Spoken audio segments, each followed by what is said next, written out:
السلام علیکم اسٹوڈینٹس ہم نے اپنے پچھلے لیکچر میں back ground of management thoughts کو ڈسکس کیا.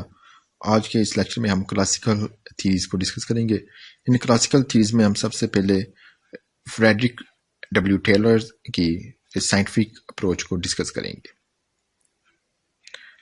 فریڈرک ڈبلیو ٹیلر جو کہ فادر آف مینجمنٹ کے طور پر بھی جانے جاتے ہیں.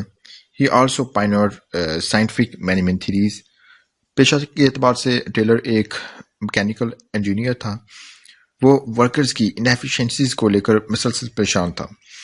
ورکرز ایک ہی کام کو کرنے کے لیے مختلف ٹیکنیکس کا استعمال کرتے تھے اور وہ کام کو اتنا سنجیدگی سے نہیں لیتے تھے. اور ٹیلر کا خیال تھا کہ ورکرز کا آؤٹ پٹ کا جو پوٹینشیل ہے وہ اس کا صرف 1/3 ہی دے رہے ہیں, کیونکہ عملی طور پر کام کرنے کی کوئی اسٹینڈرڈز موجود نہیں تھے.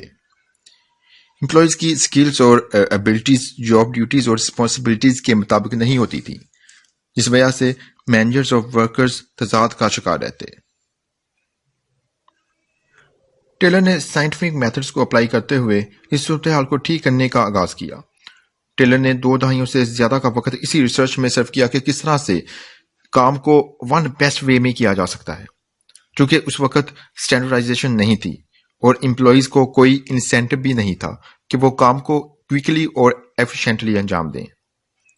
ٹیلر کا خیال تھا کہ ورکرز کو پیسے کے ذریعے موٹیویٹ کیا جا سکتا ہے, تو اس کے لیے ہی promoted the idea of a fair day pay for a fair day's work. مطلب کہ اگر کوئی workers didn't achieve enough in a day تو وہ ڈیزرو نہیں کرتا کہ اسے دوسرے ورکرز کے برابر پے کیا جائے جو کہ ہائیلی پروڈکٹیو ہے. ٹیلر نے کسی کام کے مختلف ایلیمنٹس کے لیے درکار وقت کو کیلکولیٹ کر کے وہ اس کام کو ون بیسٹ وے میں کرنے کے لیے سکسیسفل رہا. کام کو کس طرح سے ون بیسٹ وے میں کیا جا سکتا ہے, ٹیلر نے اس کے لیے 4 پرنسپلز دیے, جس میں نمبر 1 پرنسپل ہے کہ develop a science for each element of an individuals work which will replace the old rule of thumb methods.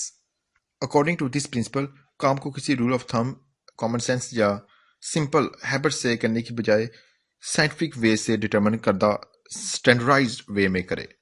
مطلب کہ تمام ورکرز کسی کام کو اپنے اپنے طریقے کی بجائے کسی ریسرچ سے حاصل کردہ کام کرنے کے طریقے سے کریں. مطلب تمام ورکرز کسی کام کو ایک ہی طریقے سے کریں گے جو کہ کام کرنے کے بیسٹ وے ہوگا.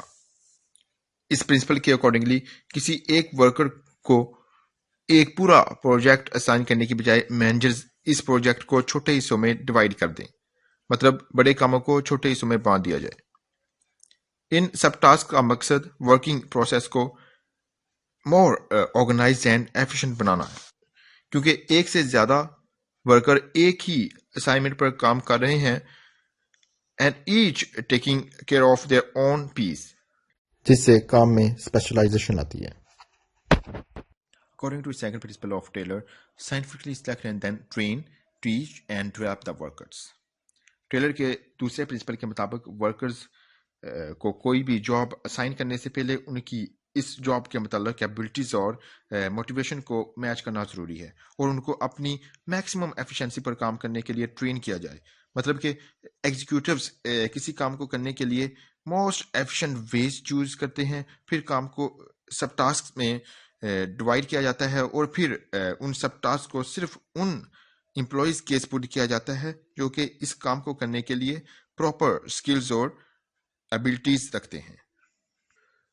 اس سے پہلے ورکرز اپنے کام کو خود چوز کرتے تھے and train them self as best they could. Taylor کا تھرڈ پرنسپل ہے کہ مطلب کہ ورکرز کی پرفارمنس کو مانیٹر کیا جائے اور ان کو انسٹرکشنز دی جائیں اور سپرویژن کی جائے, اس بات کو انشور کرنے کے لیے کہ وہ کام کرنے کے لیے موسٹ ایفیشینٹ ویز استعمال کر رہے ہیں.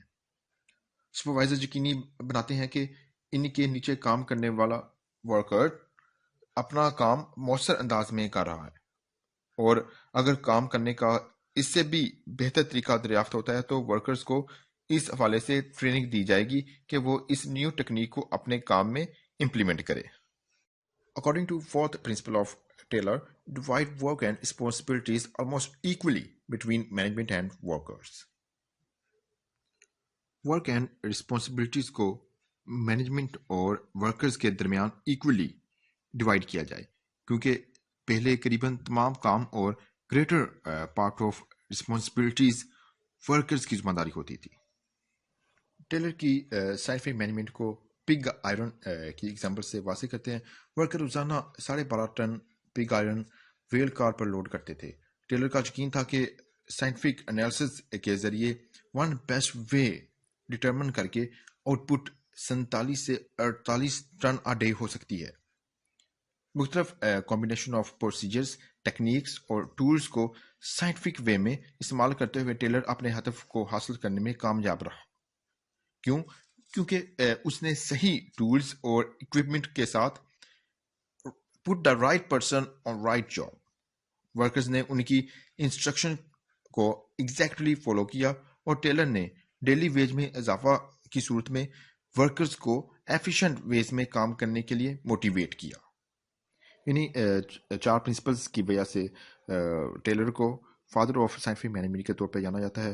اس کے جو آئیڈیا تھا سائنٹیفک اپروچ کا، اس کو پوری دنیا میں بڑی پذیرائی ملی، اور خاص طور پر جو یونائٹڈ اسٹیٹس اور فرانس ان میں نمایاں تھے۔ اس کے علاوہ جرمنی، رشیا اور جاپان بھی اس جو سائنٹیفک اپروچ سے انسپائر ہوئے۔